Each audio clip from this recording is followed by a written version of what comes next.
जान से मारने आया हूँ तुम्हें। मैं शोर मचाऊंगी साहिल। आज खत्म कर दूंगा तुम्हें। तुम्हारी वजह से मेरी माँ मुझसे नफरत करने लगी है और मैं तुमसे आज खत्म कर दूंगा। तुम तुमको जल्द से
कुछ भी हो जाए सिराज, मैं तुम्हारी कोई बात नहीं मानूंगी। नादिया, गलत कर रही हो तुम। ज़ेबा तुम्हें पत्नी क्या क्या कह रही हो तुम? आखिर चाहती क्या है वो? जिसका सब कुछ छिन चुका हो उसको तुम क्या दे सकते हो? घर, गाड़ी, बैंक बैलेंस सब कुछ दे दूंगा उसे। उससे उसके जख्म नहीं भरेंगे। से आने वाली पहली तो सब लड़कियों के जख्म भर गए थे। एक एक करके तमाम की जबानें बंद होती गईं। मैंने किसी एक को भी साहिल के खिलाफ आवाज नहीं उठाने दी। तो इसकी प्रॉब्लम क्या है? क्या कह रहे हो सिराज? क्या मतलब? क्या कह रहे हो तुम?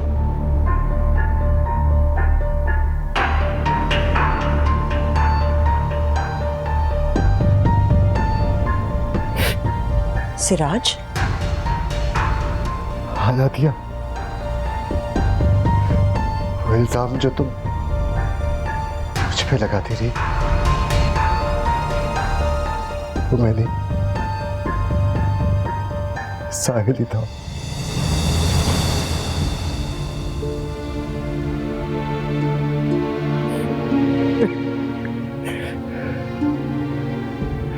जब पहली बार मुझे साहिल की इस हरकत का पता चला तो जैसे कयामत से गुजर गई। मुझे समझ नहीं आता था मैं क्या करूं। कोशिश करता था उससे सामना ही ना हो। नफरत से होने लगी थी उससे। कई बार उससे बात भी करने की कोशिश की।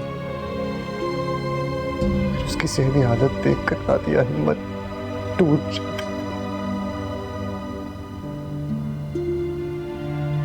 फिर उस पर नजर रखते रखते मुझे एहसास हुआ कि उसकी बिगड़ी हुई हालत की वजह मैं ही हूं।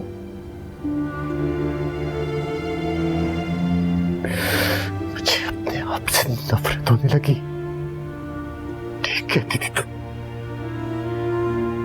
क्या किया भुगत रहा था।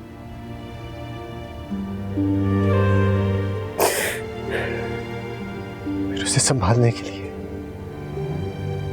उसके बचपन की बुरी यादें उसे भुला देने के लिए मैंने उसके करीब आने की बहुत कोशिश की ना थी। लेकिन वो सिर्फ तुम्हारे करीब था। यही वजह थी कि मैं इस घर में किसी भी लड़की की मुलाजमत के खिलाफ रहा। एक दो दफा तो साहिल की हरकतों की वजह से इतना मसला हुआ कि मैं बड़ी मुश्किल से संभाला। जब शकीला ने इस घर में काम शुरू किया तो मैं मुतमईन हो गया था।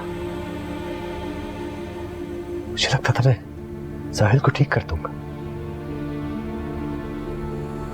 फिर ज़ेबा की शक्ल में एक तूफान आया जिसने इस घर की बुनियादों को हिला के रख दिया।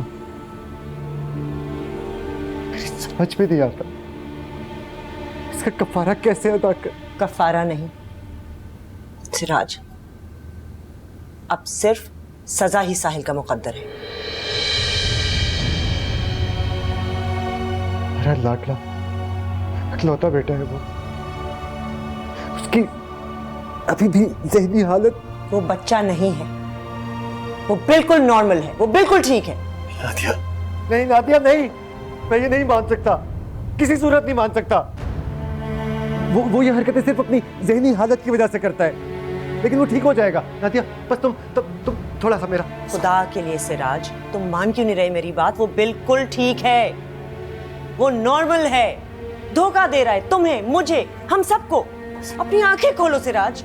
नादिया ये तो मान सकता हूँ कि वो ज़ेबा का गुनाहगार है, लेकिन नहीं है नादिया, इस मामले में तुम चूक रही हो। और तुम जो सारी सच्चाई जानते हुए खामोश रहे हो, उसकी गलतियां संभालते रहे हो, उसके गुनाहों पर पर्दा डालते रहे हो।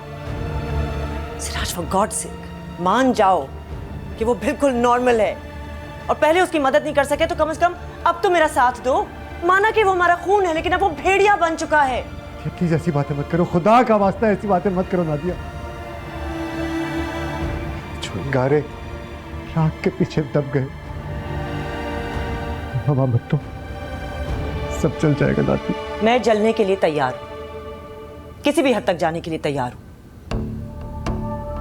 मैं समद और ज़ेबा से मिलकर आई हूं, उनसे वादा करके आई हूं कि उनकी मदद करूंगी, अदालत तक जाऊंगी, पीछे नहीं हटूंगी मैं।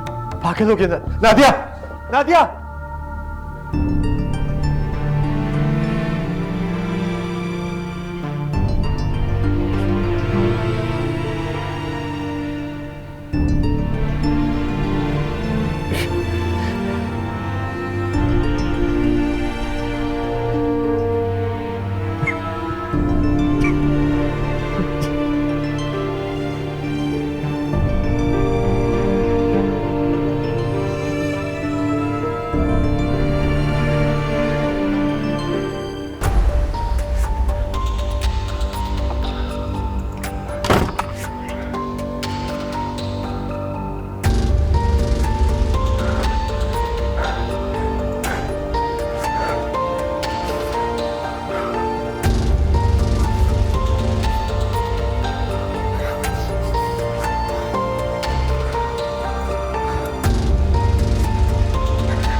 अदालत ने ज़ेबा साहिल केस का फैसला सुना दिया है। मुलजिम साहिल सिराज को बरी कर दिया गया है। अहम खबर आपको दे रहे हैं, ज़ेबा साहिल इसका फैसला अदालत की जानिब से सुनाया गया है और मुलजिम साहिल सिराज को बरी कर दिया गया है।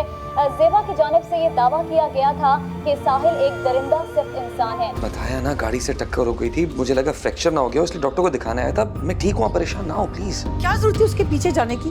तो और क्या करता, वो मेरे सामने ज़ेबा का गला दबा रहा था और मैं उसे ऐसी जाने देता। खुदा न खास्ता तुम्हें कुछ हो जाता तो? लिखे को कौन डाल सकता है अम्मी, अगर कोई बड़ा एक्सीडेंट होना हो। सोच समझ कर बोला करो। अच्छा आई एम सॉरी, आप परेशान ना हो, मैं थोड़ी देर में घर पहुंच रहा हूँ। अच्छा ठीक है, जल्दी घर आओ। जी जी मैं आ रहा हूँ।